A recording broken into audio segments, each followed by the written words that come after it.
Start करते हैं हम लोग डेवॉप्स से। डेवॉप्स को स्टार्ट करने से पहले, ठीक है। सुरोजित तो आई थिंक सुरोजित ने तो मुझे पहले ही अपना इंट्रोडक्शन दे दिया है, ठीक है। एंड इवन हम लोग का इतना डिस्कशन हो चुका है कि हम लोगों को ये पता है सुरोजित का मेन मोटिव क्या है, एंड इवन कि बेसिकली डेवॉप्स के बारे में सुरोजित को कितनी अंडरस्टैंडिंग है। हम लोग डायरेक्टली मूव करते हैं सुनील आप पे, ठीक है। आप अपना इंट्रोडक्शन दो and even like in which domain you are currently working and your company. Okay, hi. Okay,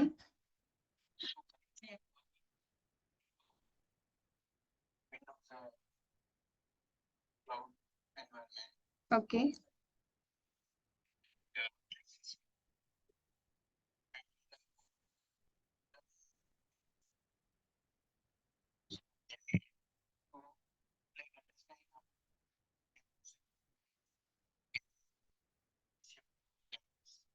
okay.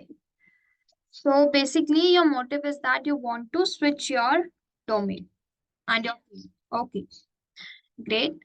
अभी आप एज अ फ्रेशर हो, अभी आपको डेवॉप्स से रिलेटेड कोई अंडरस्टैंडिंग नहीं है ना?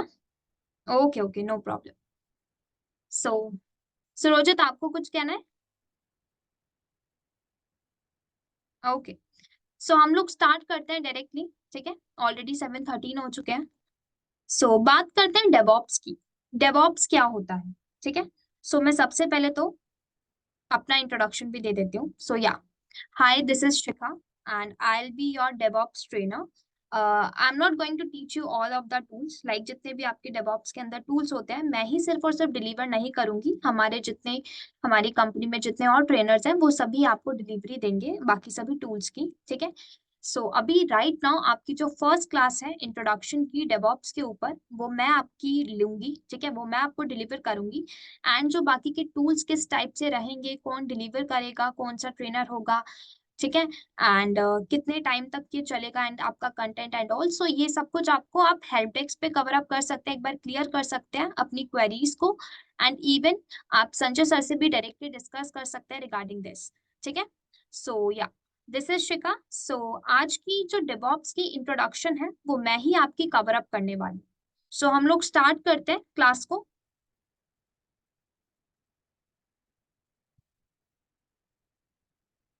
Just a second.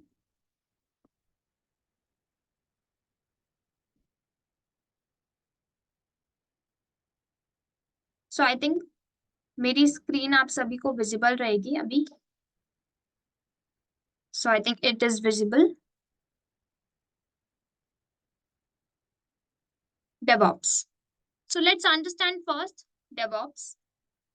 मैं डायरेक्टली मूव ऑन नहीं करूंगी कि डेवॉप्स बेसिकली आपका करता क्या है, आईटी इंडस्ट्री में डेवॉप्स का मेन यूज केस क्या है, ठीक है। किस तरीके से पूरा का पूरा प्रोसेस होता है, ये मेथोडोलॉजी होती क्या है, हम डायरेक्टली इस पे मूव ऑन नहीं करेंगे।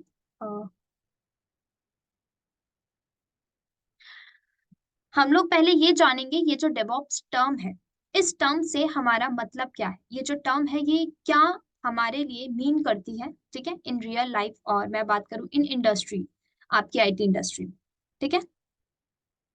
आई थिंक जहां तक मैं बात करूं, आप लोग डेवलपमेंट एंड ऑपरेशंस, ये दो टर्म से ऑलरेडी फेमिलियर होंगे। आप दोनों फेमिलियर है ना डेवलपमेंट एंड ऑपरेशन से? सुरोजित का मुझे आइडिया है that he is familiar about. Sunil, are you?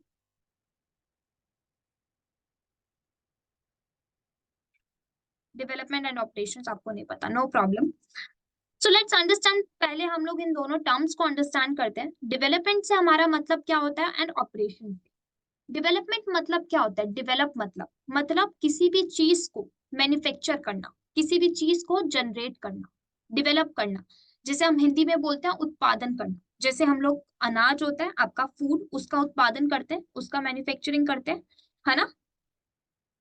उसी तरीके से आईटी इंडस्ट्री में हम किसका मैन्युफैक्चर करते हैं? हम लोग करते हैं सॉफ्टवेयर्स का। सॉफ्टवेयर आपके क्या होते हैं? Software is also known as your application, ठीक है। आप जिनको अपनी एप्लीकेशन बोलते हो, अब आपकी एप्लीकेशन वेब बेस्ड भी हो सकती है, आपकी ऐप बेस्ड भी हो सकती है। इट्स अप टू यू, आपको किस टाइप की एप्लीकेशन आपको प्रेफरेबल है आपके लिए, ठीक है।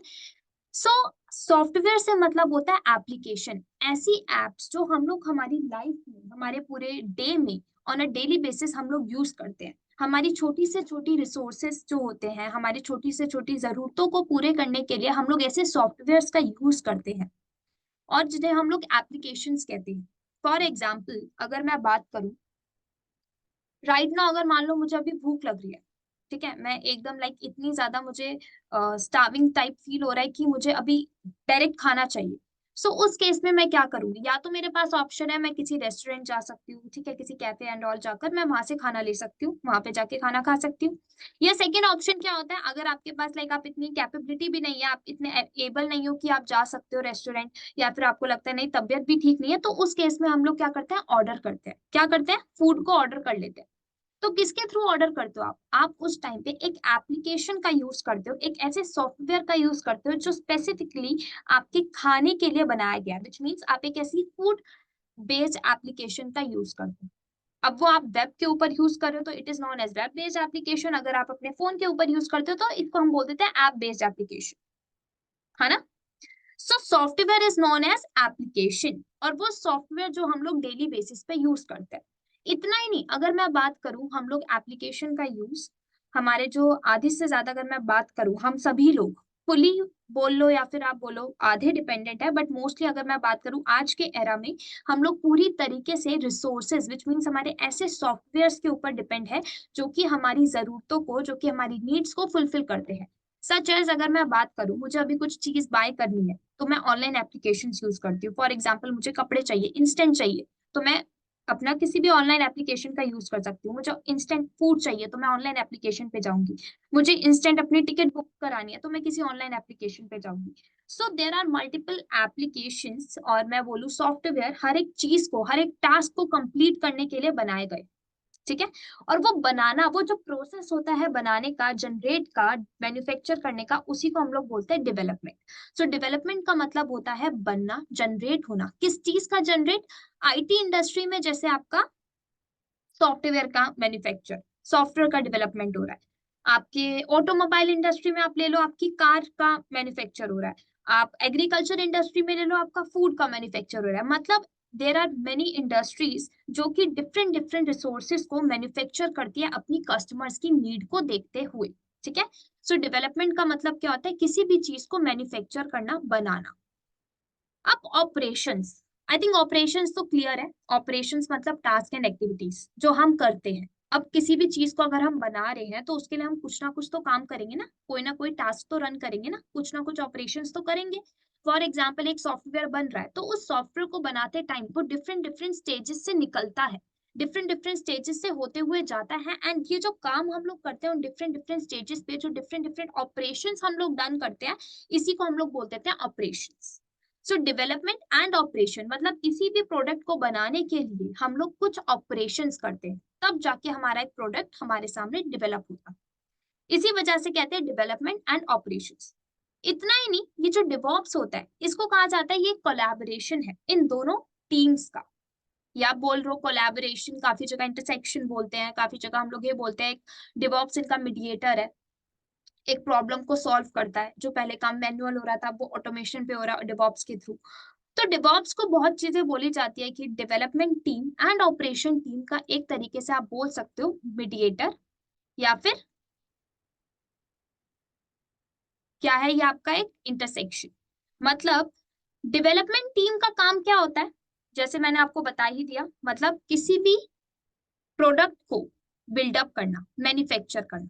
ऑपरेशंस टीम का काम क्या होता है, अब प्रोडक्ट बन गया, ठीक है, उस प्रोडक्ट से रिलेटेड चेक करना कि भाई आगे जाके कोई बग्स इश्यूज ना आ जाए, सर्वर को चेक करना, सर्वर की सिक्योरिटी चेक करना, स्केलेबिलिटी चेक करना, ठीक है, लोड ज्यादा आ रहा है तो वो देखना, मैनेज करना, सब कुछ ये काम ऑपरेशंस टीम का होता है। सो डेवलपमेंट टीम का क्या होता है, बिल्डअप करना, किसको, सॉफ्टवेयर को बिल्ड करना, या बोल लो डेवलप करना। देन बिल्ड करते हैं, डेवलप करते हैं, टेस्टिंग करते हैं, डिप्लॉयमेंट करते हैं। सो ये सब कुछ आपका डेवलपमेंट टीम का काम हो जाता है, ठीक है। और ऑपरेशंस टीम का काम क्या होता है, सर्वर की सिक्योरिटी को चेक करना, ठीक है, सिक्योरिटी चेक करना, स्केलेबिलिटी देखना कि भाई हमारा सर्वर इतना कैपेबल है इतने लोड को लेने के लिए, ठीक है। ये देखना, ड्यूरेबिलिटी, उसकी कॉम्प्लेक्सिटी देखना, इवन ये मैनेज करना, लोड को मैनेज करना, ठीक है। बग्स एंड इश्यूज देखना, मॉनिटर करना, मॉनिटरिंग का काम भी आपके ऑपरेशन टीम ही करती है। विच मीन्स अगर मेरा एक सॉफ्टवेयर बन के रेडी हो भी गया डेवलपमेंट टीम के थ्रू, तो उस सॉफ्टवेयर के बाद उसके अंदर आगे जाके नॉर्मल सी बात है फ्यूचर में चेंजेस आएंगे ही, क्योंकि चेंजेस आर कांस्टेंट, हम सभी को पता है। अब चेंजेस कांस्टेंट है विच मींस किसी भी एप्लीकेशन को आपने बना दिया, मतलब ये नहीं कि वो एप्लीकेशन अब पूरी बन गई, अब उसके अंदर कभी आगे जाकर आप कुछ मॉडिफिकेशन ही नहीं करोगे। अगर कोई एप्लीकेशन बनती है, इवन अगर मैं बात करूं, आप कुछ भी बनाते हो, ठीक है। अगर मान लो आज आपने अपने घर में सब्जी बनाई, आज आपने कुछ डिफरेंट स्टाइल से बनाई, आगे जाके आप चाहोगे नहीं ये थोड़ी इतना टेस्ट नहीं आ रहा, इसको कुछ और अलग तरीके से बनाता हूँ। सिमिलरली यहाँ पे जब हम लोग कोई सॉफ्टवेयर लॉन्च करते हैं, सॉफ्टवेयर की मैन्युफैक्चरिंग करते हैं, तो उस सॉफ्टवेयर को बनाने के बाद भी उसके अंदर कुछ कमियां आ सकती हैं, कुछ बग्स आ सकते हैं, कुछ इश्यूज आ सकते हैं। उन इश्यूज को जो मॉनिटरिंग है वो ऑपरेशन टीम करती है, ठीक है। तो ऑपरेशन टीम देखती है भाई सर्वर ठीक है हमारा, कुछ सर्वर में तो इश्यू नहीं है, ऐसा तो नहीं है कि सर्वर में जो ओएस लोड है वो आपकी एप्लीकेशन को सपोर्ट नहीं कर रहा, उसके वर्जन को सपोर्ट नहीं कर रहा। सो ये ऑपरेशन टीम का काम है। सिक्योरिटी चेक करना, लोड देखना कि भाई लोड ठीक आ रहा है नहीं आ रहा। ऐसा तो नहीं कि हमारा हो सकता है हमारी वॉल्यूम बंद पड़ी हुई है, हमारा डेटाबेस वर्क नहीं कर रहा, डेटा हमारा स्टोर ही नहीं हो रहा कहीं पे, ठीक है। हमारा जो सर्वर है वो इतना कैपेबल ही नहीं है इतना लोड लेने के लिए। तो ये सब कुछ ऑपरेशन टीम का काम है। इवन ऑपरेशन टीम ये भी मॉनिटरिंग करती है कि अगर ये सॉफ्टवेयर रेडी हो चुका है, इस सॉफ्टवेयर में आगे जाकर कस्टमर्स की ये रिक्वायरमेंट है, तो इन रिक्वायरमेंट को फुलफिल करने के लिए हमें क्या क्या चीजें एक्स्ट्रा एड ऑन करनी चाहिए।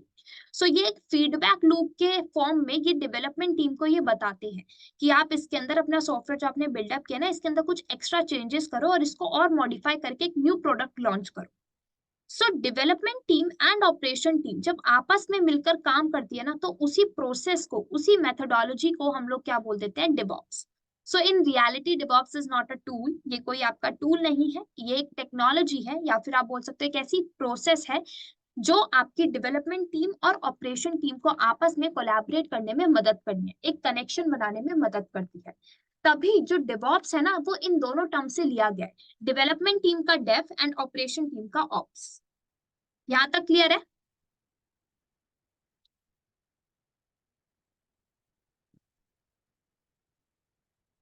यहाँ तक आप लोग को क्लियर है?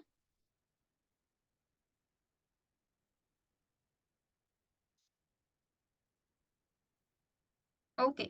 सो फर्स्ट ऑफ ऑल, अभी देखो हम लोगों ने इतना कवर अप किया, सो आई वांट दैट कि अगर मैं आपसे कुछ आस्क करूँ तो आप response at a moment on the time करो, ठीक है। क्योंकि इससे क्या होगा, अच्छी हम लोग के बीच में कम्युनिकेशन हो पाएगी, एंड देन कम्युनिकेशन हो पाएगी तो मैं भी एक अच्छे से फ्लो में पढ़ा पाऊंगी। अगर मान लो अब मैं अपनी साइड से आपको कुछ क्वेरी कर रही हूँ एंड देन आप रिस्पॉन्स नहीं कर रहे, सो एक फ्लो नहीं बन पाता, एंड इवन मैं भी कहीं ना कहीं डिस्टर्ब होंगी कि यार मेरे पास तो रिस्पॉन्स नहीं आ रहा, देन मन भी नहीं करेगा ना इतना अच्छे से पढ़ाने का। So that's why please response करो ऑन टाइम, ठीक है।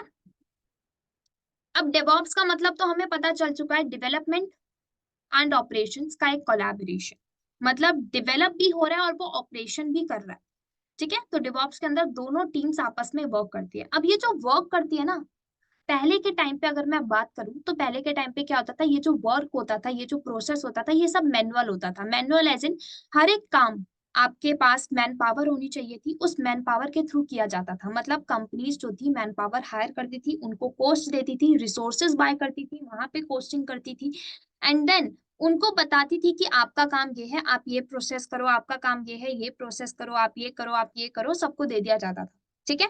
अब जब वो मैनुअल वर्क करते थे तो उस पर्टिकुलर एक प्रोडक्ट को बनाने में बहुत टाइम लग जाता था। अब मान लो कोई आपका एक प्रोडक्ट रेडी हो रहा है, आपका एक सॉफ्टवेयर लॉन्च हो रहा है, उस सॉफ्टवेयर को मान लो 1 महीना लग रहा है बनने में।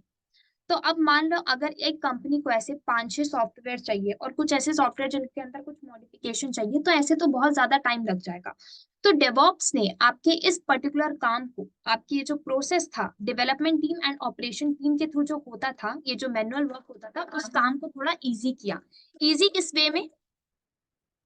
इजी इस वे में किया, इजी इस वे में किया कि मतलब जो काम आपका मैन्युअली हो रहा था वो सब कुछ अब ऑटोमेशन पे चला गया। तभी कहा जाता है डेवऑप्स आपकी एक ऑटोमेशन टूल बेस्ड टेक्नोलॉजी है, जिसके अंदर आप हर एक काम ऑटोमेशन के थ्रू करते हो। That is what is known as automated technology. अब अगर मैं एग्जाम्पल के तौर पे आपको अंडरस्टैंड कराऊं इसका वर्क फ्लो, कि किस तरीके से ये वर्क फ्लो काम करता है, क्या क्या टूल्स इसके अंदर यूज किए जाते हैं इस ऑटोमेशन टेक्नोलॉजी को अंडरस्टैंड करने के लिए, तो आपने ना सुना होगा इंडस्ट्रीज का नाम। जैसे अभी मैंने राइट नाउ कुछ ही टाइम पहले कुछ इंडस्ट्रीज का नाम लिया था, लाइक आपकी एग्रीकल्चर इंडस्ट्री, आपकी automobile industry and your IT industry. ठीक है, तो मैंने इन तीन इंडस्ट्रीज का एग्जाम्पल आपको दिया था। तो इन तीनों इंडस्ट्री में मैंने आपको क्या बताया, ये तीनों का काम क्या होता है, मैन्युफैक्चरिंग करना। डिफरेंट डिफरेंट काम होता है, आपका एग्रीकल्चर फूड कर रहा है, आपका ऑटोमोबाइल कार कर रहा है and your IT software develop कर रहा है। ठीक है, तो ये इस तरीके से मैन्युफैक्चरिंग कर रहे हैं। लेकिन हमारा जो मेन फोकस है डेवऑप्स के अंदर आईटी इंडस्ट्री के ऊपर करना, कि भाई आईटी इंडस्ट्री जो मैन्युफैक्चरिंग दे रहा है, जो डेवलप कर रहा है, विच इज योर सॉफ्टवेयर, उस सॉफ्टवेयर को बनाने के लिए आईटी इंडस्ट्री किस प्रोसेस से, किस स्टेजेस से गुजरता है। ठीक है, सो उसको हम लोग थोड़ा अंडरस्टैंड करते हैं। देखो, डेवऑप्स के वर्कफ्लो को अंडरस्टैंड करने के लिए हम अज्यूम करते हैं हमारे पास एक कंपनी है। ठीक है, एक कंपनी ने क्या बोला, हमें एक सॉफ्टवेयर बनाना है। अब वो सॉफ्टवेयर आपका कुछ भी हो सकता है, अज्यूम कर लो आपका एक सॉफ्टवेयर है जिसका नेम आपने ले लिया abc.com। ठीक है, आपकी एक एप्लीकेशन है जिसका नेम हमने क्या ले लिया, abc.com।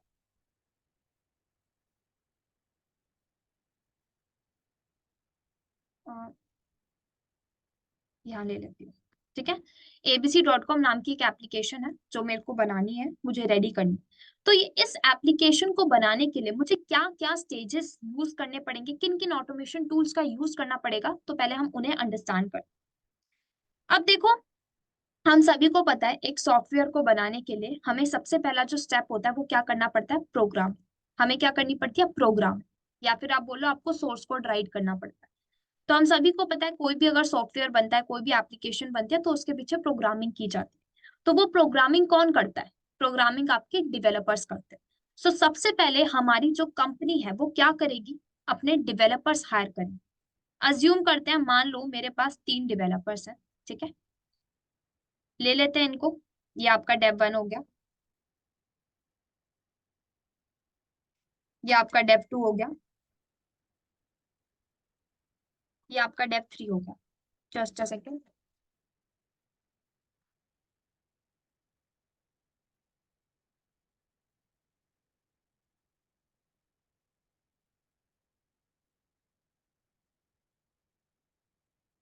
सो 3 डेवलपर्स है हमारे।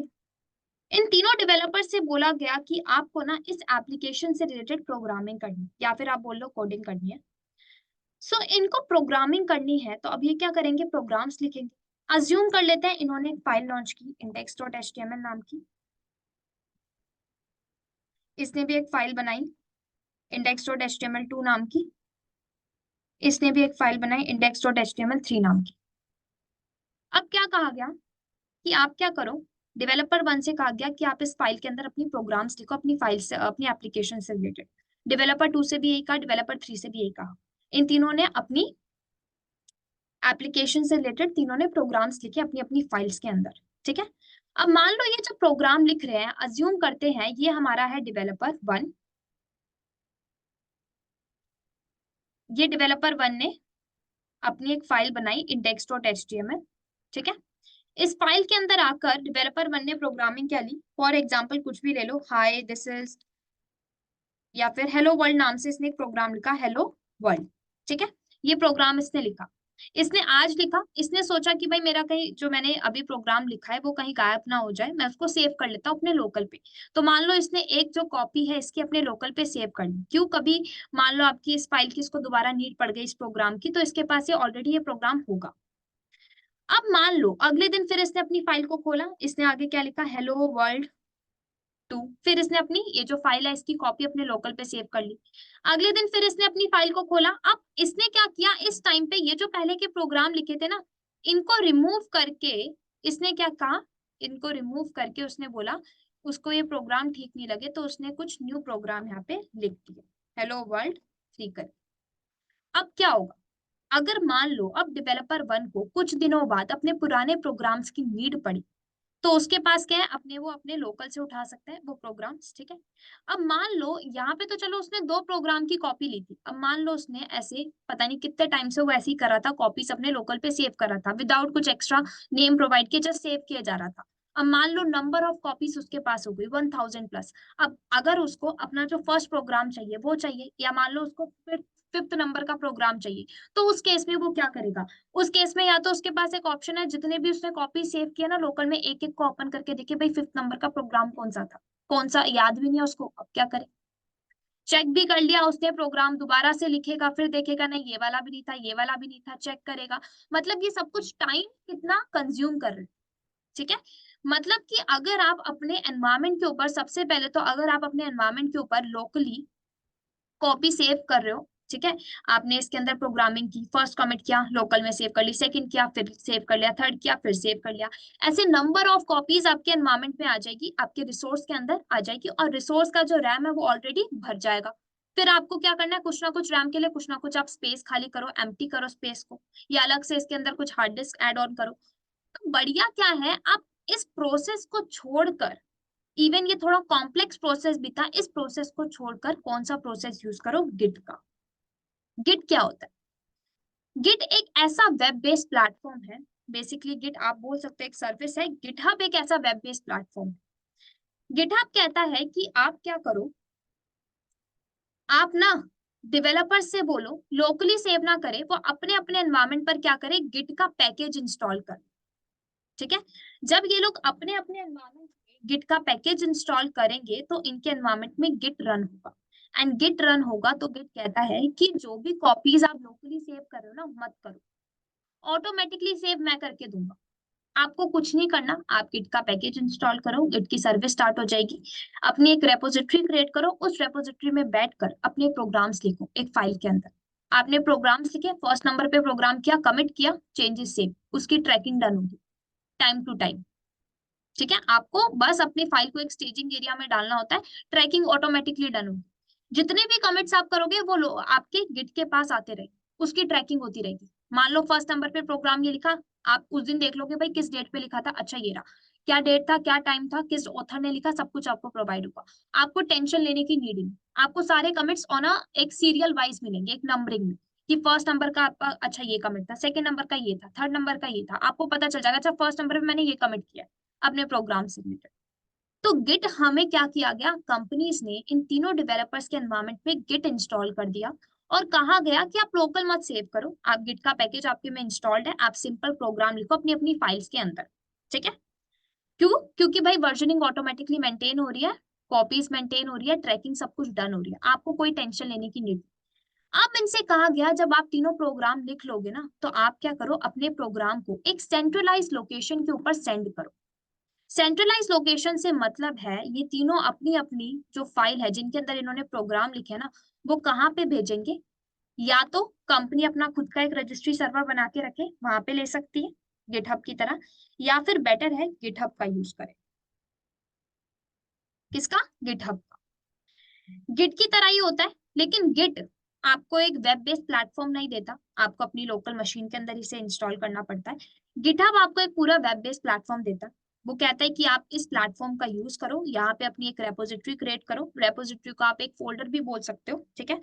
तो यहाँ पे अपनी एक रेपो बनाओ, मान लो मैंने प्रोजेक्ट नाम की एक रेपो बनाई, इस प्रोजेक्ट नाम की रेपो के अंदर अब इन तीनों के तीनों डेवलपर्स को क्या करना पड़ेगा, अपने अपने कोड को पुश करना पड़ेगा।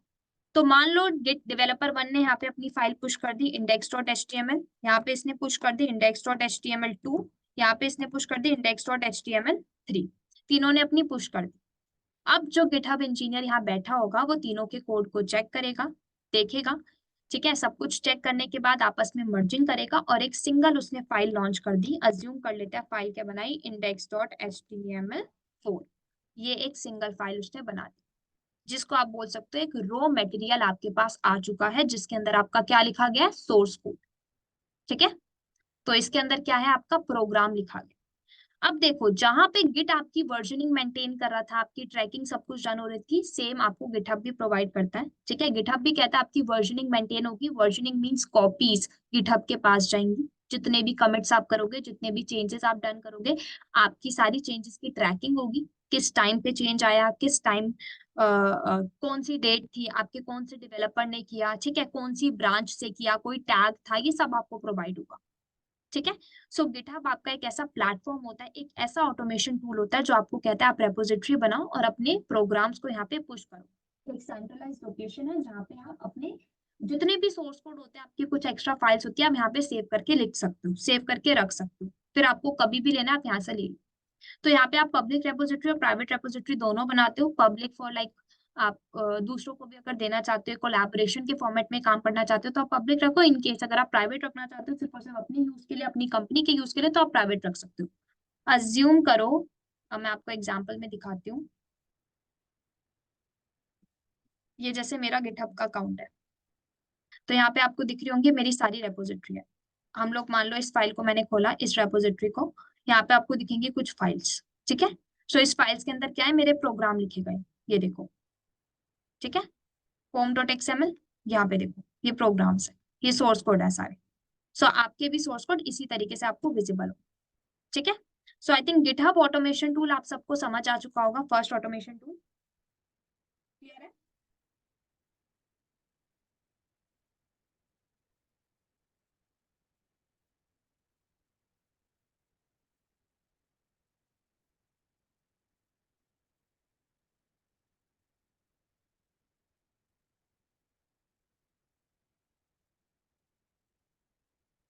इतना पहले मैं बना देती हूँ फिर आपको बताती हूँ। अब देखो, सोर्स कोड रेडी हो चुका है, मर्ज हो चुका है। गिटहब इंजीनियर जो बैठा था इधर, उसने मर्ज कर दिया किसमें, index.html4 में। इसमें आपके लिखे गए प्रोग्राम किससे रिलेटेड, abc.com एप्लीकेशन से। अब प्रोग्राम तो रेडी हो गया, सोर्स कोड तो रेडी हो गया, बात आती है बिल्डिंग की। इसको बिल्डअप भी तो कराना है, इसको एक सॉफ्टवेयर में भी तो लॉन्च कराना है, ऐसे थोड़ी आर्टिफैक्ट में बनाकर छोड़ देना है, नहीं ना। तो बिल्डिंग कराने से पहले कहा जाता है आप डायरेक्ट बिल्ड मत कराओ, एक बार टेस्टिंग कराओ। किसकी टेस्टिंग, भाई सोर्स कोड की। मान लो आपके गिटहब इंजीनियर से कोई मिस्टेक हो गई, उसने गलत मर्ज कर दिया, मान लो, या फिर मान लो हो सकता है उसने सोर्स कोड कहीं देखा नहीं, कोई मर्ज कॉन्फ्लिक्ट एरर आ रहा था, उसने ऐसे ही जस्ट कॉपी पेस्ट कर दिया। या मान लो आपका जो सोर्स कोड लिखे गए थे आपके डेवलपर्स के थ्रू, उनके अंदर कुछ बग्स और इश्यूज है, वो गिटहब इंजीनियर ने चेक नहीं किया। सो इसीलिए कहा जाता है आप टेस्टिंग करो पहले अपने सोर्स कोड की। सो टेस्टिंग के लिए आपका एक ऑटोमेशन टूल होता है जिसका नाम होता है सिलेनियम। बहुत सारे होते हैं, हम लोगों ने सिलेनियम का एग्जाम्पल लिया। सो सिलेनियम आपका एक ऐसा टेस्टिंग टूल होता है, एक टेस्टिंग ऑटोमेशन टूल होता है जो कहता है कि आपका ये जो सोर्स कोड है ना, ये सोर्स कोड, इसकी सिंटेक्स टेस्टिंग, इसकी क्वालिटी टेस्ट, इसके अंदर कोई बग्स तो नहीं है, कोई इश्यूज तो नहीं आ रही, ये सब कुछ मैं चेक करके दूंगा। तो मतलब जो सोर्स कोड होता है, जो प्रोग्राम लिखा जाता है, जिस फाइल के अंदर आपके आर्टिफैक्ट की चेकिंग की जाती है सिलेनियम के थ्रू। तो सोर्स कोड की चेकिंग हमारा सिलेनियम करता है। तो यहाँ ये जो आपकी फाइल है index.html4, इस फाइल को रखा जाएगा। ठीक है, इधर भेजा जाएगा गिटहब इंजीनियर के थ्रू सिलेनियम इंजीनियर तक। और सिलेनियम इंजीनियर फिर इसकी टेस्टिंग करेगा, देखेगा भाई कोई बग्स तो नहीं आ रहे, कोई इश्यूज तो नहीं आ रहे, कुछ गलत तो नहीं है, ठीक है, सब कुछ टेस्टिंग करेगा। देन जैसे उसको लगता है सब कुछ ओके है, तब जाके आपका सिलेनियम इंजीनियर आगे इसको बिल्डिंग के लिए, बिल्डिंग के प्रोसेस तक पहुंचाएगा। इन केस अगर उसको लगता है नहीं भाई कोई एरर है, तो वो क्या करेगा, वापस गिटहब इंजीनियर को देगा, कहेगा एक ईमेल के फॉर्मेट में या किसी भी थ्रू, किसी भी रिसोर्स के थ्रू ये भेजेगा एक फीडबैक के लूप में।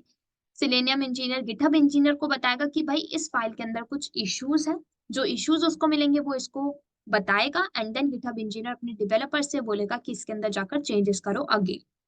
फिर देन ये लोग सेंट्रलाइज लोकेशन पे सेंड करेंगे, देन आपका ये सिलेनियम पे टेस्टिंग के लिए जाएगा। अगर सब कुछ ओके है तो क्या कहा जाएगा कि इसको बिल्डिंग के लिए भेजो।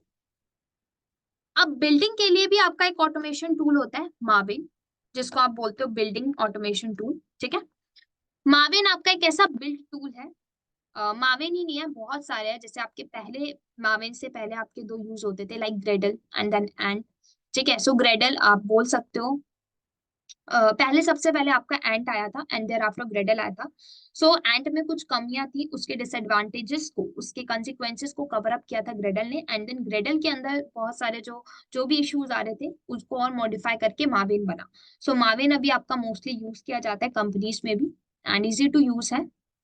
सो मार्विन यूज किया जाता है बिल्डिंग टूल के लिए। ठीक है, तो अगर आपकी आर्टिफैक्ट आपका जावा फाइल का है, ठीक है, pom.xml फाइल बन रही है आपकी आर्टिफैक्ट्स में, सो आप यहाँ पे भेज सकते हो, या कोई जार फाइल बन रही है सो आप भेज सकते हो। बेसिकली हम लोग pom.xml लेते हैं माविन के प्रोजेक्ट में, ठीक है। सो माविन क्या करता है, बिल्डिंग करता है। तो माविन के थ्रू हम लोग बिल्डअप कराएंगे किसको, हमारे आर्टिफैक्ट को। अब मान लो इसने बिल्डअप किया और बिल्डिंग करने के बाद जब आपका सॉफ्टवेयर बिल्डअप होता है तो उसको कोई नेम नहीं मिलता, उसको क्या मिलता है, आईपी एड्रेस। अज्यूम कर लेते हैं इसको एक आईपी एड्रेस मिल गया 172.18.31.179, मान लो ये एड्रेस में, ठीक है। ये आपका सॉफ्टवेयर हो चुका है लॉन्च इस आईपी एड्रेस। अब कहा जाता है, ये जो आपका सॉफ्टवेयर बन चुका है, ठीक है, एक नंबर मिलता है, बेसिकली एक नंबर सा प्रोवाइड हो जाता है। हमने इसको आईपी एड्रेस ले लिया है, एक आईपी ले लिया, आईपी रेंज, ठीक है। माविन बिल्डअप हुआ। अब कहा जाता है कि ये जो माविन बिल्डअप हुआ है ना आपका, इस माविन की इस बिल्डिंग के बाद आपका ये सॉफ्टवेयर जो रेडी हुआ है, इस सॉफ्टवेयर को आगे आप क्या भेजो, डिप्लॉयमेंट के लिए। लेकिन स्टिल यहाँ पे प्रोसेस आता है, डिप्लॉयमेंट मत कराओ डायरेक्ट, आप क्या कराओ, अगेन पहले टेस्टिंग। क्यों, क्योंकि हो सकता है भाई बिल्डिंग के टाइम पे कोई इश्यू आ गया, कुछ एरर आ चुका हो, कोई बग आ गया हो, कोई प्रॉब्लम हो, ठीक है, कोई कोड में कुछ दिक्कत आ रही हो, तो इसलिए कहा जाता है आप टेस्टिंग कराओ। और आपके सोर्स कोड एनालिसिस नाम का आपका एक कोड एनालिसिस टूल होता है, ठीक है, जिसको बोला जाता है सोनार क्यूब। आप क्या कहते हो कि सोनार क्यूब क्या करेगा, आगे की टेस्टिंग करेगा। सो इसको बोला भी जाता है कोड एनालिसिस के लिए हम लोग यूज करते हैं। तो जब आपका सॉफ्टवेयर बिल्डअप हो जाता है, रेडी हो जाता है, तो आप अपने सॉफ्टवेयर को बोलते हो कि सोनार क्यूब पे भेजा जाए, एंड देन यहाँ पे जाके हमारी टेस्टिंग होगी हमारे सॉफ्टवेयर, ठीक है। वही आपका क्वालिटी टेस्ट, सिंटेक्स टेस्टिंग, आपका सॉफ्टवेयर परफेक्टली है या नहीं है, ओएस ढंग से लोडेड है नहीं है, वर्जन किस वर्जन पे काम कर रहा है, सपोर्ट करेगा नहीं करेगा, ठीक है, कोई ऐसा तो नहीं कहीं किसी लाइन में एरर आ रहा हो, कोई सर्विस तो नहीं बंद पड़ गई बनते टाइम। सो ये सब कुछ चेकिंग होती है सोनार क्यूब के थ्रू। अब इसके बाद बोला जाता है सोनार क्यूब इंजीनियर क्या करे, अपने जो उसके पास जो क्या कहते हैं बन के रेडी हुआ है उसका सॉफ्टवेयर, और रेडी हो चुका है पूरा का पूरा टेस्टिंग के बाद, उस सॉफ्टवेयर को क्या करे, डिप्लॉय करे। कहाँ डिप्लॉय करे भाई, किसी भी, आपको पता ही है डिप्लॉयमेंट कहाँ होती है, डिप्लॉयमेंट तो हमारे प्रोडक्शन एनवायरनमेंट पे होती है ना, किसी भी सर्वर पे हम लोग डिप्लॉय करेंगे चेक करने के लिए कि भाई एप्लीकेशन वर्क कर रही है नहीं कर रही। सो यहाँ पे डिप्लॉयमेंट के टूल्स होते हैं। एनसिबल के थ्रू भी आप डिप्लॉयमेंट करते हो, विच मीन सेंड करते हो अपने सॉफ्टवेयर को, और आप शेल स्क्रिप्टिंग के थ्रू भी कर सकते हो, आप इवन पाइथन के थ्रू भी कर सकते हो। इवन अब आपके कुछ न्यू टूल्स भी चल रहे हैं, लाइक आपके गिटऑप्स के टूल्स, फ्लक्स सीडी, आर्को सीडी ना, इस टाइप के भी यूज कर सकते हो। लेकिन मैं बता दूं ये ऑलरेडी रिस्ट्रिक्टेड टू आपके क्यूबरनेटीज हैं, there are many tools for deployment purpose के लिए भी। हम यहाँ पे एग्जाम्पल ले रहे हैं एनसिबल का, Ansible as in your for deployment. तो डिप्लॉयमेंट पर्पस के लिए हम लोग एनसिबल का एग्जांपल लें। अब एनसिबल कहता है कि आप क्या करो, जो सोर्स कोड आपका रेडी हुआ है ना, सॉरी जो आपका सॉफ्टवेयर बन के आया है ना, उस सॉफ्टवेयर को आपको डिप्लॉय कराना है ना जहां पर, उससे रिलेटेड है ना एक प्लेबुक रन कर। क्या रन कर लो, प्लेबुक। तो एनसिबल के अंदर बेसिकली जैसे शेल स्क्रिप्टिंग के अंदर हम लोग स्क्रिप्ट रन करते हैं, पाइथन के अंदर हम लोग स्क्रिप्ट रन करते हैं, सिमिलरली एनसिबल कहता है आप एक प्लेबुक रन करो, जिस प्लेबुक के अंदर आप स्क्रिप्ट ही रन करो, ठीक है।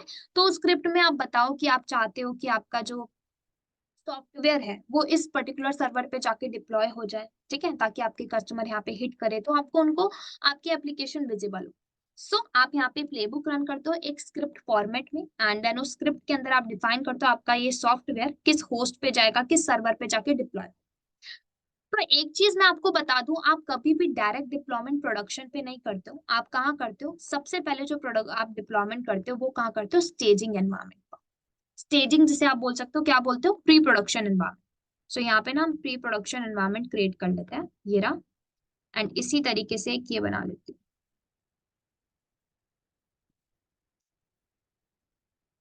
इसको ले लेते हैं।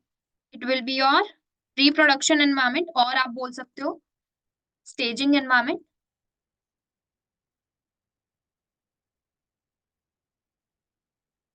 और आपका दूसरा हो जाएगा मेन प्रोडक्शन एनवायरमेंट, जो मेन होता है, जहाँ पे आप मेन जो आपकी होती है ना लास्ट फाइनल डिप्लॉयमेंट, वो यहाँ करते हो। एक और चीज मैं क्लियर कर देती हूँ, काफी लोग ना कंफ्यूज रहते हैं डिप्लॉयमेंट एंड डिलीवरी में। उन्हें लगता है deployment means delivery and delivery means deployment, मतलब दोनों के दोनों सेम है, बट रियलिटी में deployment is different and delivery is different. Delivery एक आपका रिलीज टर्म होता है। रिलीज मतलब आपका सॉफ्टवेयर रिलीज किया गया है, कहाँ पर? भाई स्टेजिंग एरिया पर, एक टेस्टिंग पर्पस के लिए उसको रिलीज किया जाए, दैट्स व्हाई हम लोग उसको बोल देते हैं उसकी डिलीवरी हो रही है। तो जब भी आपका सॉफ्टवेयर प्री प्रोडक्शन एनवायरनमेंट पे जाता है या फिर मैं बोलूँ स्टेजिंग एनवायरनमेंट पे जाता है, तो वो प्रोसेस होता है डिलीवरी का। क्यों? क्योंकि यहाँ पे जाके वो टेस्टिंग की जाती है। भाई यहाँ पे जितने भी सर्वर है, क्या हमारी जो सॉफ्टवेयर आया है वो सॉफ्टवेयर हमारे इन सर्वर के ऊपर वर्क कर रहा है, नहीं कर रहा? मान लो ये आपका,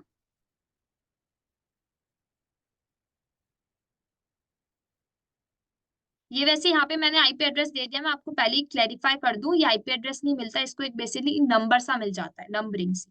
ठीक है, कुछ भी नंबर मिलती है, बहुत बड़ी रेंज नंबर की, सो हम लोगों ने एज एन आईपी एड्रेस ले लिया है। ठीक है, फॉर एग्जाम्पल, एक अजम्पशन के लिए कि आपको एक अंडरस्टैंडिंग मिल जाए। सो मान लो आपके प्री प्रोडक्शन एनवायरनमेंट पर दो सर्वर चल रहे हैं, इसी तरीके से प्रोडक्शन एनवायरनमेंट पर भी दो सर्वर चल रहे हैं। ठीक है, तो सबसे पहले एंसिबल ने जब प्लेबुक रन करी ना, तो उसने यहाँ पे एक स्क्रिप्ट डिफाइन की होगी। उस स्क्रिप्ट में उसने बोला होगा कि क्या करना है आपको ना, डिप्लॉयमेंट कहाँ करनी है। सबसे पहले डिप्लॉयमेंट आपको करनी है स्टेजिंग, आपके प्री प्रोडक्शन एनवायरनमेंट पर। ठीक है, तो ये जो डिप्लॉयमेंट होगी इसको हम लोग डिलीवरी बोलते हैं। यहाँ पे डिलीवरी करनी है, मतलब हमारा जो सॉफ्टवेयर है वो कहाँ कहाँ जाएगा, हमारे इस वाले सर्वर पर और इस वाले सर्वर पर हमारे सॉफ्टवेयर को सेंड कर दिया जाएगा। अब दो सर्वर है, अब ऐसा तो होगा नहीं एंसिबल वाला सर्वर दोनों पे अलग अलग बताएगा। यहाँ पे कह दिया जाता है कि आप जब चाहते हो आपके एनवायरमेंट में मल्टीपल सर्वर्स हैं, ठीक है, तो आप क्या करो, वहां पर एक यूज करो लोड बैलेंसर। क्या यूज करो? Load balancer. तो लोड बैलेंसर का काम है लोड को बैलेंस करने का। सो अभी अगर जब हम अपनी एप्लीकेशन को डिप्लॉय करेंगे, ठीक है, तो एप्लीकेशन को डिप्लॉय करते टाइम हम लोग बताएंगे कि हमारी एप्लीकेशन इन दोनों सर्वर पे डिप्लॉय हो। तो लोड बैलेंसर पे हम लोग जाएंगे, लोड बैलेंसर हमारे ट्रैफिक को इन दोनों सर्वर पे क्या कर देगा, डिस्ट्रीब्यूट, डिलीवर कर देगा। ठीक है, सो अज्यूम कर लो आपके एंसिबल वाले सर्वर ने क्या बोला, एंसिबल पे जो आपने प्लेबुक रन की थी उसके थ्रू आपने डिलीवरी की, एंड इन दोनों सर्वर के ऊपर आपकी एप्लीकेशन क्या हो गई, रन। ठीक है, आपने लोड बैलेंसर के ऊपर हिट किया, लोड को भेजा यहाँ पे प्री प्रोडक्शन और यहाँ पे पहले आपने एप्लीकेशन को कॉन्फ़िगर कर लिया होगा दोनों एनवायरनमेंट के ऊपर, एंड देन आपने लोड को सेंड किया। लोड कौन होगा भाई? आपका नॉर्मल, आपका जो भी आपके डेवलपर्स होंगे वो पर्टिकुलरली इस सर्वर के ऊपर हिट करेंगे, इस सर्वर के ऊपर हिट करेंगे ना, चेक करने के लिए कि भाई एप्लीकेशन रनिंग है कि नहीं है, कैसी एप्लीकेशन रन हो रही है या नहीं हो रही, कुछ दिक्कत तो नहीं है, एप्लीकेशन एरर तो नहीं कर रही, इस वजह से। सो लोड बैलेंसर अभी हम लोग पिक्चर में इसलिए लाए हैं, क्यों? क्योंकि एंसिबल जब डिप्लॉयमेंट करेगा आपके सर्वर के ऊपर, तो आप इन सर्वर के ऊपर अपनी एप्लीकेशन को एक्सेस कैसे करोगे? सो एक्सेस करने के लिए हमारे कंपनी में ही जो डेवलपर्स होंगे, वो डेवलपर्स आएंगे लोड बैलेंसर के थ्रू, लोड बैलेंसर इनको डिस्ट्रीब्यूट कर देगा।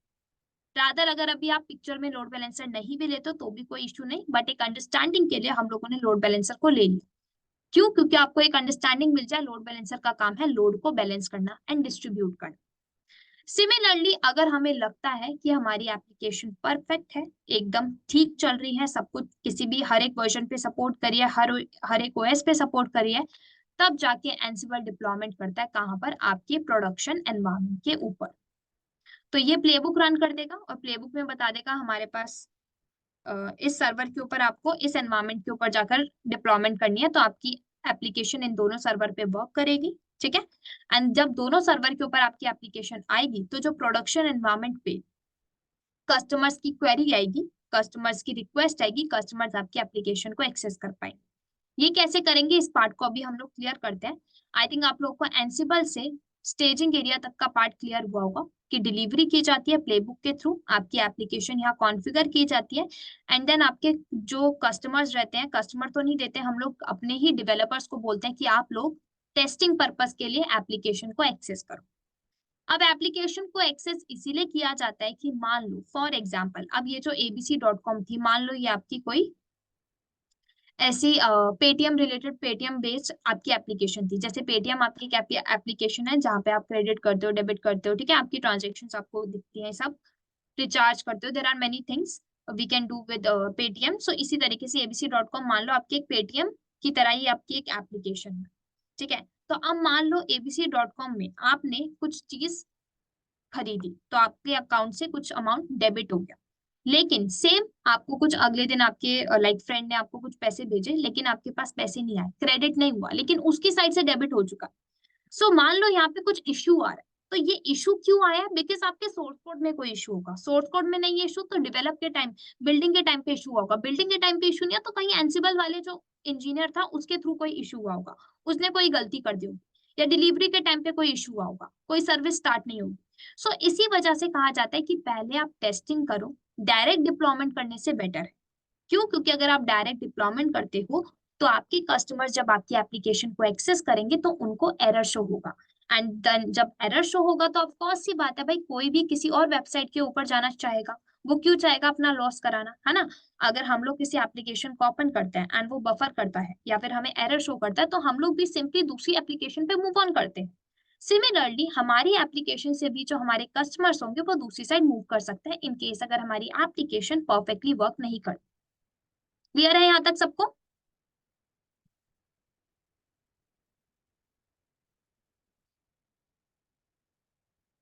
All clear? ठीक है। अब बात आती है डिप्लॉयमेंट, कि डिप्लॉयमेंट कैसे हो रही है। देखो डिप्लॉयमेंट क्यों की जाती है? डिप्लॉयमेंट की जाती है जब आप मेन अपने प्रोडक्शन एनवायरनमेंट पे डिप्लॉय करते हो अपनी एप्लीकेशन। तो मान लो ये मेरे कुछ कस्टमर्स है, ठीक है। ये मेरा यहाँ पे डीएनएस है, ये मेरा है लोड बैलेंसर, एंड ये मेरी सर्वर, मेरे एनवायरनमेंट की, मान लो मेरे प्रोडक्शन एनवायरनमेंट का कुछ आईपी एड्रेस जो ही था वही हम लोग ले लेते हैं इस तरीके से। आपकी एप्लीकेशन, मान लो आपकी एप्लीकेशन का IP address, just a second, ठीक है। ये आपकी एप्लीकेशन इस आईपी एड्रेस, इस आईपी रेंज के ऊपर वर्क कर रही है। ये आपके सर्वर चल रहे हैं, दोनों सर्वर आपके लोड बैलेंसर के साथ कनेक्टेड है। सर्वर को हटाओ, आप क्या ले लो अपना प्रोडक्शन एनवायरनमेंट। प्रोडक्शन एनवायरनमेंट इससे कनेक्टेड है, ठीक है। सो प्रोडक्शन में आपके दोनों सर्वर आ गए।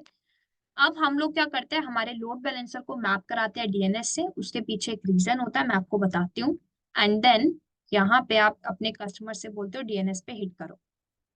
तो देखो होता क्या है, जैसे अभी हम लोगों ने बताया, जब हमारा सॉफ्टवेयर बनता है तो उसको एक आईपी रेंज मिलता है, ठीक है, एक नंबरिंग मिलती है। तो उस आईपी रेंज पे हम लोग कहते नहीं है कि हमारे कस्टमर्स आईपी पे हिट करें, because we all know that as a human, ये हमारे अंदर लाइक आप बोल सकते हो जेनेटिक है। और ये क्या हम लोग बोल सकते हैं, ये ह्यूमंस में होता है कि हम लोग नंबर से ज्यादा नेम को इजीली याद कर पाते हैं, है ना। हमें नंबर थोड़ा डिफिकल्टी होती है याद करने में as compare to name. Name हम लोग को जल्दी याद हो जाते हैं। तो अब मान लो हमारे पास गूगल पे कितनी सारी वेबसाइट्स होती है, अब हर एक के हमें नेम याद हो जाते हैं, लेकिन नंबर आईपी एड्रेस याद करना थोड़ा मुश्किल होता है ना। सो इसी वजह से हम लोग क्या करते हैं, हमारी एप्लीकेशन को एक नेम देते हैं, ताकि हमारी एप्लीकेशन को एक नेम मिलेगा तो ह्यूमंस के लिए रीडेबल हो पाएगा, ठीक है। वो इजिली रीड कर पाएंगे, वो इजिली याद कर पाएंगे कि ये एप्लीकेशन का नेम ये है, एंड देन वो इजिली हिट भी कर पाएंगे। सो हम लोग क्या करते हैं, हमारी एप्लीकेशन को एक नेम देते हैं। और वो नेम कैसे देते हैं? डीएनएस के थ्रू, डोमेन नेम सर्वर। तो डीएनएस कहता है कि आपकी एप्लीकेशन को एक आईपी एड्रेस को वो नेम दे देगा, ठीक है, एक नेम दे देगा वो, ठीक है। And domain name server DNS के थ्रू हमारी एप्लीकेशन को नेम के साथ साथ एक एक्सटेंशन मिल जाता है, जैसे यहाँ पे डॉट कॉम का मिला है। Dot com refer for international, मतलब आपकी इंटरनेशनल साइट रहेगी। डॉट इन आता तो इंडियन की रहेगी, इंडिया की, ठीक है। इसी तरीके से होता है। सो डीएनएस के थ्रू हमारी एप्लीकेशन को एक डोमेन नेम सर्वर बेसिकली होता है। डीएनएस का मतलब डोमेन नेम सर्वर, एक नेम मिल रहा है, एक डोमेन नेम मिल रहा है अलोंग विद एक्सटेंशन। तो अब कस्टमर्स आईपी की जगह पे कहाँ हिट करते हैं? कस्टमर्स हिट करते हैं इस नेम पर। जैसे ही कस्टमर्स इस नेम पर हिट करेंगे, हमारा डीएनएस मैप होता है लोड बैलेंसर से, और लोड बैलेंसर में हम लोग हमारी एप्लीकेशन की आईपी एड्रेस की एंट्री कर देते हैं, ठीक है। तो हमारा बेसिकली इनडायरेक्टली बोलूं या डायरेक्टली बोलूं, डीएनएस मैप्ड हो गया हमारे इस आईपी एड्रेस के साथ, ठीक है। और इस आईपी एड्रेस का नेम हम लोग क्या रख लेते हैं, हमारी जो एप्लीकेशन का नेम हो गया abc.com। सो डीएनएस ने हमारे इस आईपी एड्रेस को एक नेम दे दिया abc.com। तो अब कस्टमर्स abc.com पे जैसे ही हिट करेंगे, लोड बैलेंसर उनके लोड को, इस लोड को डिस्ट्रीब्यूट कर देगा अपने प्रोडक्शन एनवायरनमेंट पर। एंड देन प्रोडक्शन एनवायरनमेंट पर हमारी एप्लीकेशन रनिंग है, इजीली ये एप्लीकेशन को क्या कर पाते हैं, एक्सेस, ठीक है। सो ये पूरा वर्कफ्लो होता है डेवॉप्स का, कि किस तरीके से डेवॉप्स की life cycle, which is also known as SDLC, which is software development life cycle, ये लाइफ साइकिल किस तरीके से वर्क करती है। इसके अंदर बहुत सारे स्टेजेस होते हैं, प्लानिंग से लेके डिप्लॉयमेंट। मतलब पहले प्लानिंग की जाती है, डिजाइनिंग की जाती है, डिफाइनिंग की जाती है, ठीक है। तब जाके आपका सोर्स कोड बनाया जाता है, रेडी किया जाता है, उसको बिल्डअप किया जाता है, टेस्टिंग की जाती है, देन डिप्लॉयमेंट होता है। मतलब देर आर मल्टीपल स्टेजेस जिसके थ्रू हमारे एक सॉफ्टवेयर को गुजरना पड़ता है, तब जाके आपका एक सॉफ्टवेयर रेडी होता है। तो ये कोई इजी प्रोसेस नहीं होता कि एक आपका like within a few minutes या within a few seconds आप एक सॉफ्टवेयर को बना लेते हो। बहुत टाइम लग जाता है। क्यों? क्योंकि सोर्स कोड हमेशा एक बारी में तो परफेक्ट हो नहीं सकता, बहुत बार इसके अंदर चेंजेस करने पड़ते हैं, बहुत मॉडिफिकेशन करनी पड़ती है, तब जाके एक सॉफ्टवेयर रेडी होता है। एंड देन आपका काम वहीं स्टॉप नहीं हो जाता, आपके डेवलपर्स का काम। डेवलपर्स का काम क्या होता है? अपने एप्लीकेशन को जो बना दिया उसको मॉडिफाई भी करते रहे टाइम टू टाइम, है ना। तभी तो कंपनी को प्रॉफिट होगा। तो अभी अगर हम लोग बात करें, ये जो हमारा पूरा काम हो रहा था ना, गिटहब से सेलेनियम पे जा रहा था, देन माविन पे जा रहा था, देन टेस्टिंग के लिए जा रहा था, देन डिप्लॉयमेंट के लिए जा रहा था, ये पूरा प्रोसेस अभी मैनुअल वर्क चल रहा था। मैनुअल एज इन यहाँ पे जो बैठे हुए इंजीनियर्स थे, वो एक काम जैसे ही उनका काम डन हो रहा था, देन वो सेकंड वाले तक अपने जो भी उन्होंने स्टेप डन किया, जो उन्होंने काम डन किया, वो पहुंचा देते। देन थर्ड वाला अपना काम कर रहा था, देन फोर्थ, देन फिफ्थ। मतलब एक मैनुअल वर्क चल रहा था with the help of man power. और मैन पावर ही नहीं, आपको यहाँ पे रिसोर्सेज की भी बहुत नीड पड़ रही थी। मतलब सर्वर होना कंपलसरी है। अगर सर्वर नहीं होंगे तो आपके डेवलपर्स काम कहाँ करेंगे, आपके इंजीनियर्स बैठकर काम कहाँ करेंगे, ठीक है। तो उनके लिए भी कॉस्टिंग करना, आपकी मैन पावर को भी कॉस्टिंग देना। एंड देन अगर मान लो सोर्स कोड गलत आ गया, कहीं पे इशू आ गया, इंटीग्रेशन के टाइम पे इशू आ गया, डिप्लॉयमेंट के टाइम पे इशू आ गया, देन दोबारा से एक फीडबैक लूप चलेगा, ठीक है, जिसमें भी टाइम लगता था। फीडबैक लूप के थ्रू आपके डेवलपर्स तक बताया जाएगा कि भाई आप फिर दोबारा अपने सोर्स कोड में चेंजेस करो। फिर आपके डेवलपर चेंजेस करेंगे, देयर आफ्टर सेंट्रलाइज लोकेशन पे सेंड करेंगे, फिर टेस्टिंग होगी, फिर बिल्डिंग होगी, अगेन टेस्टिंग होगी, देन डिप्लॉयमेंट होगा। मतलब ये पूरे प्रोसेस को करने में बहुत टाइम लग जाता था, ठीक है। सो इस प्रोसेस को करने में इतना टाइम लग जाता था, तो कंपनी ने सोचा कि राइट नाउ मार्केट में जो हमारी न्यू टेक्नोलॉजी आई है विच इज डेवऑप्स, हम लोग उसका यूज करें। तो जहां पे हम लोग ये सब कुछ,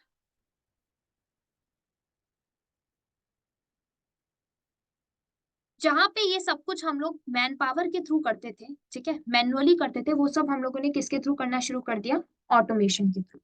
ऑटोमेशन के थ्रू कैसे? कि भाई आप जहां पर ये सब कुछ काम मैनुअली कर रहे हो ना, वहां पे ऑटोमेशन टूल्स का यूज करो। ऑटोमेशन टूल्स जैसे कि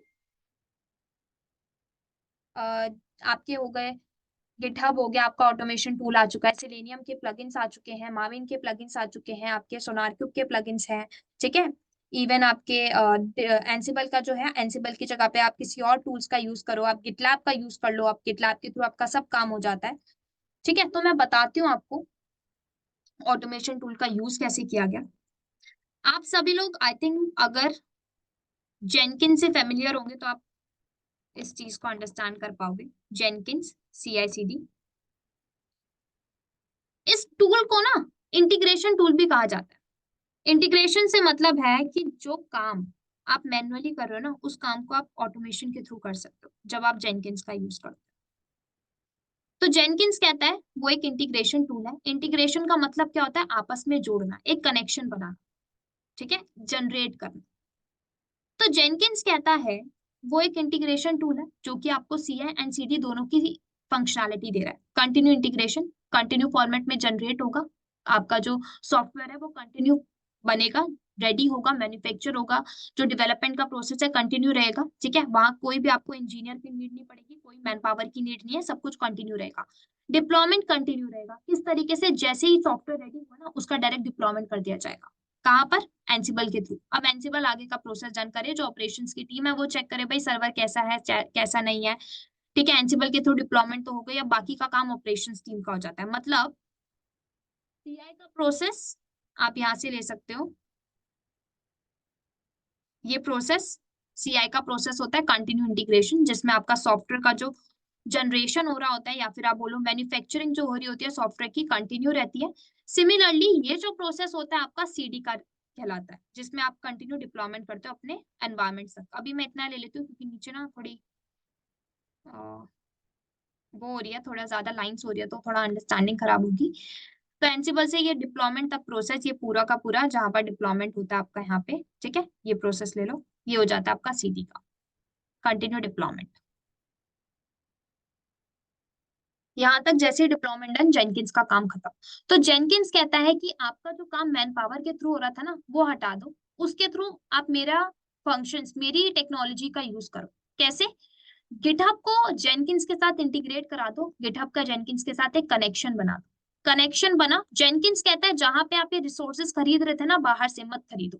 मैन पावर परचेज कर रहे थे ना, मत करो। आप क्या करो, जेनकिंस से प्लगइन्स ले लो।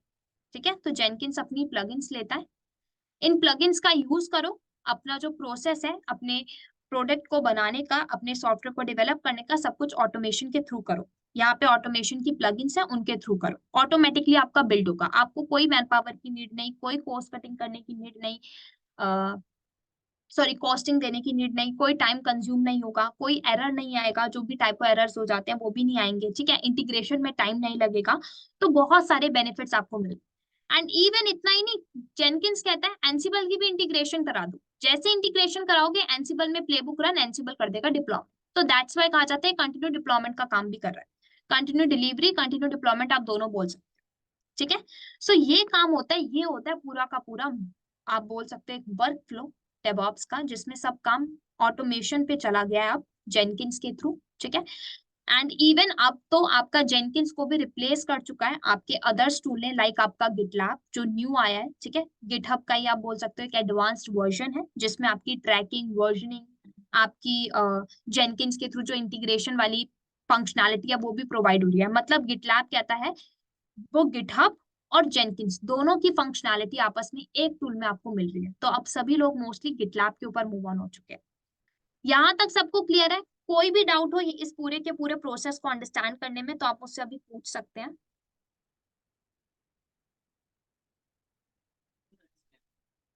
सुनील आपको? ठीक है, हाँ जी, कोई डाउट? हम्म। हाँ जी। हम्म। हमारा जो काम है, बिल्कुल आप सही समझ रहे हो। हमारा जो काम रहेगा, अब डेवलपर गिटहब पे पुश करेगा, गिटहब के बाद का काम हमारा रहेगा टेस्टिंग, बिल्डिंग, टेस्टिंग, डिप्लॉयमेंट, ये सब काम। इस काम को भी हमें खुद से नहीं करना है, हमारे पास ऑटोमेशन टूल्स है। जेनकिंस, जेनकिंस के ऊपर प्लगइन्स लो। बस आपको इन काम को डन करने का वे समझना पड़ेगा कि किस तरीके से यूज किए जाते हैं। समझ रहे हो कि किस तरीके से बिल्डिंग होगी, है ना, टेस्टिंग होगी, डिप्लॉयमेंट कैसे होगी, डिप्लॉयमेंट के बाद एप्लीकेशन रन कैसे कर रही है। तो ये सब हम लोग कवर अप करेंगे एज अ डिवॉप्स इंजीनियर। हम लोग ये सब कुछ कवर अप करेंगे। हम लोग डिवॉप्स इंजीनियर का पढ़ने वाले हैं, तो हम लोग स्क्रैच से चलेंगे। स्क्रैच से मतलब हम लोग ये भी देखेंगे कि डेवलपर कोड कैसे लिखता है, कोड को पुश कैसे करता है, पुश करने के बाद बिल्डिंग का प्रोसेस कैसे होता है, डिप्लॉयमेंट कैसे होता है, ये सब। ठीक है, इतना ही नहीं, मैं आपको एक चीज के बारे में और बता देती हूँ। आप लोगों ने सुना अगर, blue and green deployment, blue and green deployment. Blue and green deployment से मतलब क्या होता है, आप कभी भी जब डिप्लॉयमेंट करते हो ना, तो अपना एक सिंगल एनवायरनमेंट नहीं बनाते। आप अपने, भले ही वो स्टेजिंग हो, वैसे तो मोस्टली हम प्रोडक्शन एनवायरनमेंट में ही करते हैं, बट स्टेजिंग में भी अगर आप करो तो कोई वरी नहीं। आप क्या करो प्रोडक्शन एनवायरनमेंट में, इसको हम ना थोड़ा कलर ले लेते हैं चेंज करके, ये ब्लू एनवायरनमेंट बनाते हो एक, और इसी तरीके से ग्रीन ब्लू एनवायरनमेंट। आप कहते हो जो ब्लू रहेगा वो क्या रहेगा, सेकेंडरी, सॉरी प्राइमरी रहेगा, प्राइमरी एनवायरनमेंट रहेगा, और ये आपका रहेगा सेकेंडरी। इसका मतलब है कि आप के जो सर्वर्स इन एनवायरनमेंट पे चल रहे होंगे, ये मान लो ये दो सर्वर हमारे प्रोडक्शन एनवायरनमेंट पे चल रहे थे ना, तो हमने प्रोडक्शन एनवायरनमेंट के ही दो एनवायरनमेंट क्रिएट कर लिए, एक ब्लू एनवायरनमेंट और एक ग्रीन एनवायरनमेंट, जिसमें हम कहते हैं ये हमारा लोड बैलेंसर होता है। हम लोड बैलेंसर से कहते हैं आपको क्या करना है, आपको ना इन दोनों को आपस से कनेक्ट रखना है अपने आप से, ब्लू वाले एनवायरनमेंट को भी और ग्रीन से। तो लोड बैलेंसर के पास दोनों की एंट्री हो रखी है, लेकिन जो मेन काम करेगा, जो प्राइमरी वे में चलेगा, वो कौन सा रहेगा, ब्लू एनवायरनमेंट। मतलब जो फर्स्ट हमेशा जब लोड डिस्ट्रीब्यूट होगा तो वो कहाँ पर होगा, ब्लू वाले एनवायरनमेंट पर। ठीक है, अब ब्लू एंड ग्रीन को रखा इसीलिए जाता है कि मान लो कभी अगर हमारा ब्लू एनवायरनमेंट डाउन पड़ गया तो हमारे कस्टमर्स डाउन टाइम ना फेस करे, कोई एरर फेस ना करे, वो directly with in a few seconds उनका जो लोड है वो कहाँ पे चला जाए, डिस्ट्रीब्यूट कहाँ हो जाए, सेकेंडरी एनवायरनमेंट पर। मतलब जैसे ही प्राइमरी डाउन पड़ता है सेकेंडरी अप हो जाए। लोड बैलेंसर के पास इनकी एंट्री है, लोड बैलेंसर को पता चल जाएगा फर्स्ट अप डाउन हो चुका है, सेकंड को अप कर देना और सारा लोड कहाँ पे सेंड कर देना है, सेकेंडरी। क्लियर है? तो मतलब कि पार्टीशन स्वैप हो जाता है। जब आपने सुना होगा स्वैप पार्टीशन, मतलब पूरा का पूरा लोड स्वैप हो गया। एक प्राइमरी पे तो वर्क कर रहा था, अगर प्राइमरी कभी डाउन पड़ता भी है तो हमें टेंशन लेने की नीड नहीं है, हमारा जो सारा का सारा लोड है सेकेंडरी पे ऑटोमेटिकली डिस्ट्रीब्यूट हो गया। बस आप लोड बैलेंसर में दोनों की एंट्री करके रखो। ठीक है? एक और चीज मैं आपको दिखाती हूँ। आप लोगों ने ना काफी बार डेवॉप्स पढ़ने से पहले आप लोगों ने डेवॉप्स की एक अंडरस्टैंडिंग ली होगी। For example what is DevOps, आप लोगों ने सर्च जरूर किया होगा कि होता क्या है। जब आपने सर्च किया होगा ना तो आपको ऐसे कोई साइकिल मिली होगी, देखा है कि आप लोगों ने देखी है ना? ये साइकिल अगर मैं बात करूं, इस साइकिल का मतलब क्या है? इस साइकिल को ना हम लोग इन्फिनिटी साइकिल भी बोलते हैं। इन्फिनिटी का मतलब है जो कभी खत्म नहीं होती, है ना? जैसे इन्फिनिटी नंबर्स होते हैं, इन्फिनिटी साइकिल, इस साइकिल से मतलब क्या होता है कि भाई हमारा जो प्रोसेस है डेवॉप्स का वो इन्फिनाइट है, इनफाइनाइट है, विच मीन्स वो कभी एंड अप नहीं हो रहा। ये पूरा का पूरा प्रोसेस ना एक लूप में काम कर रहा है। लूप एज इन लाइक आप देख सकते हो डेव एंड देन ऑप्स, मतलब दोनों टीम्स आपस में वर्क कर रही है। फर्स्ट आपका जो स्टेप है प्लान से शुरू होता है, किस तरीके से आपका जो सॉफ्टवेयर है रेडी होगा, उससे रिलेटेड कोड लिखा जाता है, बिल्डअप किया जाता है, देन उसकी टेस्टिंग की जाती है, देन उसको रिलीज किया जाता है स्टेजिंग एनवायरनमेंट पे। रिलीज का प्रोसेस डन, देन उसको डिप्लॉय किया जाता है। डिप्लॉय का process done, then operation team उससे रिलेटेड मॉनिटरिंग करती है कि भाई अब हमें अगर अपने सोर्स कोड जो आपने लिखा था, जो सॉफ्टवेयर बन के आया है, उसके अंदर कुछ मॉनिटरिंग करती है। ठीक है, देखती है कि भाई कुछ अपडेट करने की तो कोई नीड नहीं है, कुछ चेंजेस करने की तो नीड नहीं है, कस्टमर्स की जो रिक्वायरमेंट है उससे मैच कर रहा है, कस्टमर्स की रिक्वायरमेंट बढ़ चुकी है तो हम अपने सॉफ्टवेयर में भी कुछ एक्स्ट्रा चेंजेस करें। ठीक है, तो ये मॉनिटरिंग करती है, अगेन कहाँ तक पहुंचाती है, डेवलपर्स तक बताती है कि भाई डेवलपर्स को एक फीडबैक लूप में भेजती है कि आपको इसके अंदर ये चेंजेस करने चाहिए। देन अगेन वो कोड लिखते हैं, बिल्डअप होता है, टेस्टिंग होती है, रिलीज किया जाता है, डिप्लॉय किया जाता है, अगेन ऑपरेशन टीम तक जाता है। तो ये पूरा का पूरा ये जो पूरी साइकिल होती है ये इन्फिनिटी का सिंबल रेफर करती है, विच मीन्स ये साइकिल कभी एंड अप नहीं होती, ये साइकिल ऑलवेज रनिंग रहती है। ठीक है, तो ये जो प्रोसेस होता है ना आपका टेस्टिंग तक, इस प्रोसेस को हम लोग बोलते हैं कंटिन्यू इंटीग्रेशन। कंटिन्यू फॉर्मेट में हमारा जो है सॉफ्टवेयर रेडी हो रहा है और उसकी डिप्लॉयमेंट कंटिन्यू फॉर्मेट में चल रही है यहाँ तक। देन ऑपरेशन टीम अगेन अपना फीडबैक लूप में डेवलपर्स को बताती है, then continue integration, then continue deployment. मतलब ये इस टाइप की साइकिल में वर्क करता है। क्लियर है? ठीक है, सो अगर मैं बात करूं इन शॉर्ट, सो आपका डेवॉप्स यही है जिसका मेन मोटिव होता है continue integration and continue deployment करना आपके सॉफ्टवेयर की with the help of automation tools. इसके बीच में आप लोग को अगर कोई डाउट, आप मुझसे क्लैरिफाई कर सकते हो अभी। ठीक है, अगर नहीं है तो हम लोग आज की क्लास यहीं पे बाइंड अप करेंगे।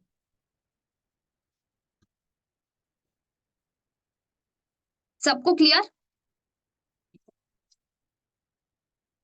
ओके, सो आई थिंक एक अच्छी अंडरस्टैंडिंग मिल चुकी होगी आप लोग को डेवऑप्स की। ठीक है, एंड रिगार्डिंग टूल्स की कौन से टूल्स फर्स्ट कवर अप होंगे, कितने आवर्स के रहेंगे, कौन सा ट्रेनर रहेगा, ये सब कुछ आपको एक बारी जो भी लाइक अपडेट होगा वो आप एक बार संजय सर से ले लेना, नहीं तो आप हेल्प डेस्क नंबर पे क्वेरी कर सकते हैं। ठीक है, मैं हेल्प डेस्क नंबर आपको दे देती हूँ, ये हमारा हेल्प डेस्क नंबर है। ठीक है, सो इस पे आप क्वेरी कर सकते हैं। सो हम लोग आज की क्लास फिर देन यहीं पे बाइंड अप करते हैं।